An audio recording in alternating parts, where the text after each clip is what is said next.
Live on எவன் நேயர்களுக்கு வணக்கம். இன்னைக்கு நம்ம என்ன திரை விமர்சனம் பார்க்க போறோம்னா ஃபயர்ல வந்து பாத்தீங்கன்னா ஜேஎஸ்கே அவர்கள் வந்து இயக்கியிருக்காரு. அவர்களே வந்து தயாரிச்சிருக்காங்க.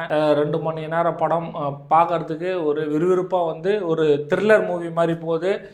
ஆனால் இந்த படத்தை வந்து பார்த்தங்க அப்படின்னா ஏ சர்டிஃபிகேட் வந்து இந்த படம் வந்து வாங்கியிருக்கு. இந்த படத்தில் யாரெல்லாம் வந்து நடிச்சிருக்காங்க அப்படின்னா பாலாஜி முருகதாஸ், சாந்தினி, ரச்சிதா, சாக்ஷி அகர்வால், காயத்ரி ஷான், அதுக்கப்புறம் சிங்கம்புலி, இவர் இந்த மாதிரி வந்து ஒரு நடிகர் பட்டாளங்க எல்லாமே நடிச்சிருக்காங்க. இந்த படத்தை பற்றி என்ன சொல்லணும், அது நீங்களே பார்த்துட்டு நீங்களே வந்து சொன்னால் எனக்கு நல்லா இருக்கும். அது என்ன, இந்த படத்தை பற்றி என்ன சொல்கிறது, இந்த படத்தினுடைய சர்டிஃபிகேட் வந்து ஏ சர்டிஃபிகேட்டு. அதாவது உண்மை சம்பவத்தை கொஞ்சம் மையப்படுத்தி அவருடைய கற்பனையில் கொஞ்சம் மிக்ஸ் பண்ணி இயக்குனர் வந்து இந்த படத்தை வந்து எடுத்திருக்காரு. ஜாலியான படம்னு சொல்ல முடியாது, ஒரு கிரைம் த்ரில்லர்னும் சொல்ல முடியாது, இந்த கில்மா படம்னு சொல்ல முடியாது. இது மூன்றும் கலந்த கலவை அப்படின்னு தான் நம்ம சொல்ல முடியும் இந்த படத்தை. இதெல்லாம் அவேர்னஸ் படமா இருந்தாலும் இதெல்லாம் ஒரு நியாயம் வேணாமா சார் அப்படின்ற மாதிரி தான் இருக்கு.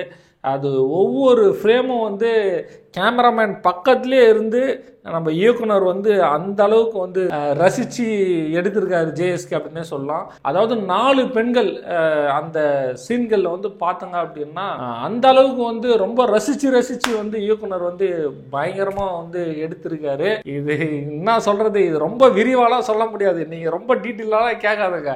நீங்கள் தயவுசெய்து நீங்கள் தேட்டரில் போயிட்டு பார்த்துட்டு உங்களுடைய கருத்துக்களையும் உங்களுடைய விஷயங்களையும் சொல்லுங்கள். இதுக்கு மேலே நான் என்ன ஏன்னா இது 18+ வேறு இருக்குது. திடீர்னு நம்ம ஒரு படத்துக்கு போகலாம் அப்படின்னு சொல்லிட்டு ஃபேமிலியாக கிளம்பிட்டு அதுக்கு டிக்கெட்டு கிடைக்கல, நம்ம ஃபயர் வந்து போயிடலாம் அப்படின்னு பார்த்தோம்னா பார்த்து போங்க. அந்த பேனரை பார்த்துட்டு ஏ சர்டிஃபிகேட் இருக்குது, 18+ வேறு, அதனால் பார்த்து போங்க.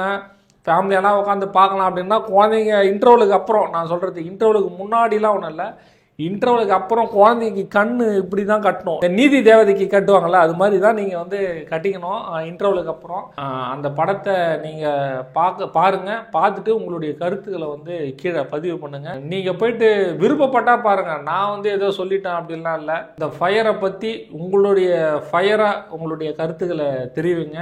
அதே போல் மியூசிக் வந்து ரொம்ப அருமையாக இருந்திருக்கு, பிஜிஎம்லாம் ரொம்ப நல்லா போட்டு, கேமரா ஒர்க் வந்து அந்த அளவுக்கு இருந்தது. அது எப்படின்னா ஒரு கிரைம் த்ரில்லர் மாதிரி ஃபர்ஸ்ட் ஹாஃப்லாம் படம் பண்ணியிருக்கும் போது அந்த கிரைம் த்ரில்லர் வந்து அது மாதிரி வந்து பக்காவாக வந்து இருந்தது. எடிட்டிங்கும் நல்லா சூப்பராக இருந்தது. இந்த படத்தை நீங்கள் போய் தேட்டரில் பார்த்துட்டு அதுக்கப்புறம் அந்த விமர்சனங்களை நான் சொன்னது கரெக்டாக அப்படின்னு சொல்லிட்டு உங்களுடைய கருத்துக்களை கீழே பதிவிடுங்க. நன்றி.